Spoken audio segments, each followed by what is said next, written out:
কৌতুক অভিনেতা জি জিরু পাতলা খান ভাই, জি আমার কথা কি আপনি শুনতে পারছেন? হ্যাঁ আমি শুনছি।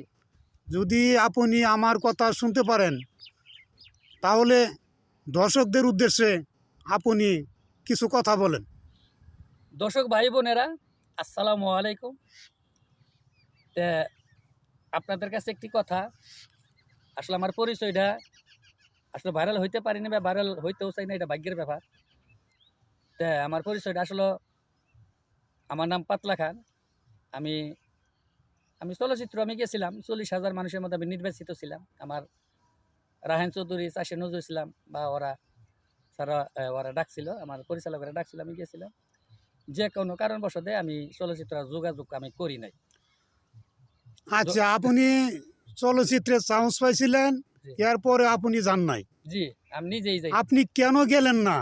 চলচ্চিত্রে তো অনেক টাকা ইনকাম হয় এবং আপনি কি একজন ভালো কৌতুক অভিনেতা, জি এটা আমি জানি।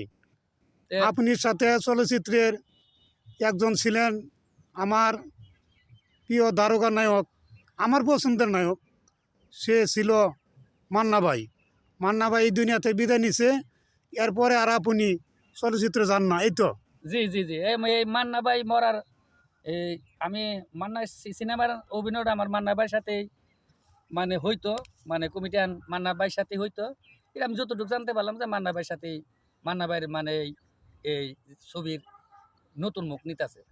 তে আমি ইন্টারভিউ দিয়ে আসলাম, পরে বা 2-1 মাস পরেই শুনলাম যে মান্না ভাই মারা গেছে। তখন আমার আগেই নেই, তখন মনটা আমার খারাপ হয়ে গেল। আর আমি ওই চলচ্চিত্র যোগাযোগ করি নাই। মান্নাবার মান্না ভাই যাওয়ার পর থেকে আপনি আর চলচ্চিত্রে কোনো যোগাযোগ করেন না, নাই। যোগাযোগ করি নাই। আর এখন তো একটা চলচ্চিত্রের যে মান, চলচ্চিত্র অনেক ড্যাম হয়ে গেছে, কারণ সিনেমার হল দেখা যায় প্রায়ই বন্ধ।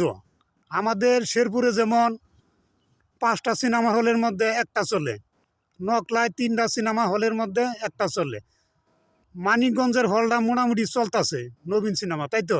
জি আর বাংলাদেশের আশেপাশে যা সিনেমার হল আছে প্রায়ই বন্ধ।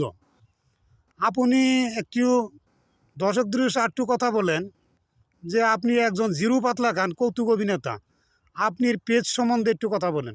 আসলে ঘটনা হচ্ছে যে আমি জিরু পাতলা খান দিছি এই কারণে, আমার একটা চ্যানেল ছিল, চ্যানেলের নাম ছিল হিরু পাতলা খান। হিরু পাতলা খান আর বর্তমানে ওয়ান এটা দিচ্ছেন জিরু পাতলা খান। এখন হিরু পাতলা খান ছিল।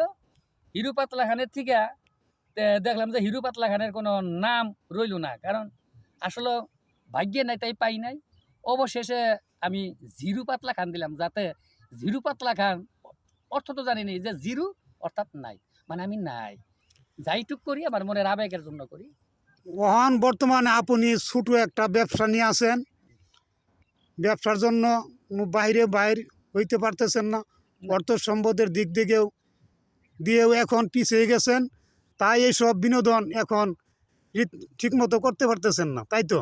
জি, তে যাই হোক, দর্শকের কাছে এটি কথা, অর্থ মর্থ যাই কিছু ওটা ব্যাপার না, টাকা পয়সা একটা ব্যাপার না, মনের দাম হচ্ছে অনেক ব্যাপার। তে যাই হোক, এখন ঘটনা হয়েছে যে আপনাকে মাঝে মাঝে আমি কিছু বিনোদন দিব। বিনোদন দেওয়ার পরে মনের একটা খোরাক বা মনের আবেগ, আমার টাকার জন্য না, আমার পয়সার জন্য না। টাকা পয়সাটা কী করবো, সব কি আর কবরে যাইতে হবে? এই হচ্ছে কথা, কথা বাস্তব। তা আপনারা আমার জন্য দোয়া করেন, আমার বাকি জীবনটা যেন আপনাকে বিনোদন দিয়ে যেন আমি দুনিয়া থেকে যাইতে পারি। আমার জন্য একটু দোয়া করবেন। আল্লাহ হাফেজ।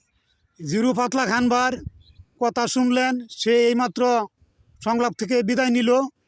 তার চ্যানেলটির নাম হলো জিরু পাতলা খান ইউটিউব চ্যানেল, লিখে সার্চ দিলেই গান বিনোদন এসব দেখতে পারবেন। আর পেজটির নাম হইল ফেসবুক পেজ, নামটি হলো জিরু পাতলা খান, লিখে সার্চ দিলে সে পেজেও আপনারা ঢুকতে পারবেন। আর টিকটক আইডিতে আপনারা সহজে ঢুকতে পারবেন, জিরু পাতলা খান লিখে সার্চ দিলেই সহজে ঢুকতে পারবেন, কোনো সমস্যা নেই। তার বিনোদন, গান এইসব আরও সামনে ভালো ভালো গান উপহার দিবে। সবাইকে ধন্যবাদ জানিয়ে আমি মোহাম্মদ শিহাবুদ্দিন বিদায় নিলাম। সকলকে ধন্যবাদ।